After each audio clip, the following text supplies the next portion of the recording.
आज आपण बनवू कैरीची भाजी. त्यासाठी आपण कैरी चांगली स्वच्छ पाण्याने धुवून घ्यायची. नंतर कट करून त्याचं वरचं साल काढून टाकायचं थोडं आणि अशा छोट्या छोट्या फोडी तयार करून घ्यायच्या.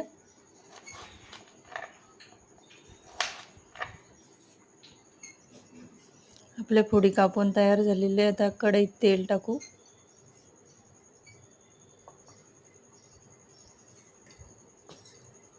मोहरी,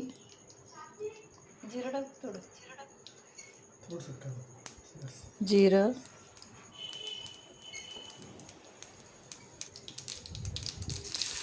लसण टाकू थोडा,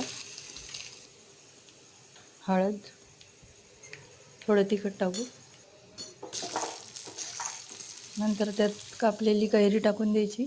थोडं मीठ टाकायचं चवीनुसार. थोडा गूळ टाकायचा 1 चमचा. चांगलं मिक्स करून घ्यायचं.